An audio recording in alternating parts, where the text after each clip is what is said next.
অশান্তির জন্য ইউনিসকে নোবেল পুরস্কার দেওয়া উচিত, কটাক্ষ অর্জুন সিংয়ের।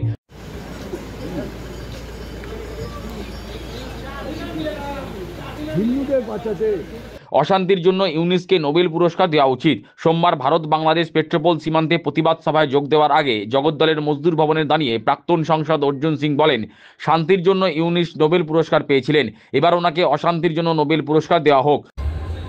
বাংলাদেশের যারা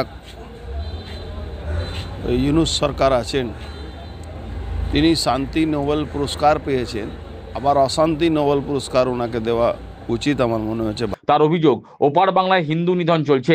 এদিন তিনি ক্ষোভের সঙ্গে বলেন, সনাতনীদের ওপর হামলার প্রতিবাদ জানিয়ে ভিসা দেওয়া বন্ধ করা হোক, ওদেশে পণ্য সরবরাহ বন্ধ করা দরকার। তাছাড়া চিকিৎসার জন্য ওপার বাংলার কেউ এদেশে আসতে পারবে না, চিকিৎসার জন্য ওদের করাচি রাওয়ালপিন্ডি যেতে হবে। যেভাবে বাংলাদেশের হিন্দু নিধন হচ্ছে, উনি একটা ডাক দিয়েছেন কোনো ভিসা এলাউ করা যাবে না, কোনো আমরা মুসলিমদেরকে কোনো ট্রিটমেন্টের জন্য করাচি রাওয়ালপিন্ডি যেতে হবে। এখান থেকে যে জিনিসগুলো যায় বাংলাদেশে সেটা বন্ধ করতে হবে। তার পরিপ্রেক্ষিতে এই আন্দোলন। তার দাবি, প্রয়োজনে মুক্তিযুদ্ধের মতো আরেকটা যুদ্ধের জন্য তৈরি হতে হবে। এদেশের সনাতনীদের বাংলাদেশের সনাতনীদের পাশে দাঁড়াতে হবে, অন্যথায় বাংলাদেশে সনাতনীদের বাঁচানো যাবে না। দেখুন, আন্দোলন তো একটা প্রতীকী আন্দোলন হয়। আন্দোলন মানে যুদ্ধ হয় না। যদি যুদ্ধেরও ডাক হয় তাহলে আমার মনে হচ্ছে ভারতবর্ষের হিন্দু সমাজকে, ভারতবর্ষের সনাতনী সমাজকে, বাংলাদেশের সনাতনী সমাজের পাশে থেকে যেরকম মুক্তি বাহিনী যুদ্ধ করেছিল সেরকম একটা যুদ্ধ জন্য তৈরি হতে হবে বাংলাদেশকে, নালে কিন্তু বাংলাদেশে হিন্দুকে বাঁচানো যাবে। প্রাক্তন সাংসদের সংযোজন, বাংলাদেশের পরিস্থিতি নিয়ে রাষ্ট্রপুঞ্জ কি ব্যবস্থা নেয় সেদিকে তাকিয়ে গোটা বিশ্ব, শুধু নয় সারা পৃথিবীর মানুষ তাকিয়ে আছে কি ইউনাইটেড নেশন কি করবে, ভারতবর্ষের সরকার মোদিজি কি করবেন। কেন যেভাবে হিন্দু নিধন হচ্ছে, হিন্দুদের বাঁচার আর কোনো জায়গা নেই। নিজে বাঁচতে গেলে লড়তে হবে। সেই লড়াইয়ের মধ্যে লড়াই করার জন্যে সব রকম সহযোগিতা যাতে ভারতবর্ষের হিন্দুরা করে। এদিন তিনি ওয়াকফ সম্পত্তি নিয়ে মুখ্যমন্ত্রী মমতা বন্দ্যোপাধ্যায়কে তীব্র আক্রমণ করেন।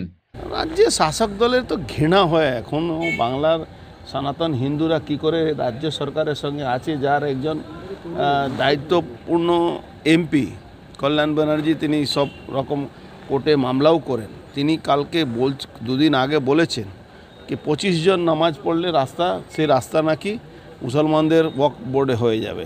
একটা মূর্খ, লেখাপড়া মূর্খ যদি যাকে বলা যায়, একজন যারা ইসলাম ধর্মকে জানে না, ইসলাম ধর্মে স্পষ্ট বলা আছে যে যদি সম্পত্তি না কেনা হয় সেটাও সম্পত্তি, যে কোনো মন্দির, কোনো মসজিদ, কোনো কিছু নির্মাণ হবে না।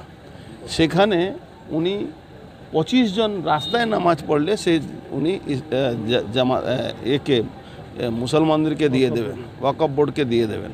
তাহলে প্রথমে মমতা ব্যানার্জিকে ঘোষণা করতে হবে কি রেড রোডকে মমতা ব্যানার্জি মুসলমানদের ওয়াকফ করলেন। রেড রোড যেখানে উনি নিজেও নামাজ পড়তে যান, ঈদ বকরিদে উনিও নামাজ পড়তে যান। আমাদের এলাকায় টিটাগড়ে মমতা ব্যানার্জি নিজেও নামাজ পড়তে যান, তাহলে ওটা ওয়াকফ বোর্ডকে দিয়ে দিলেই হলো।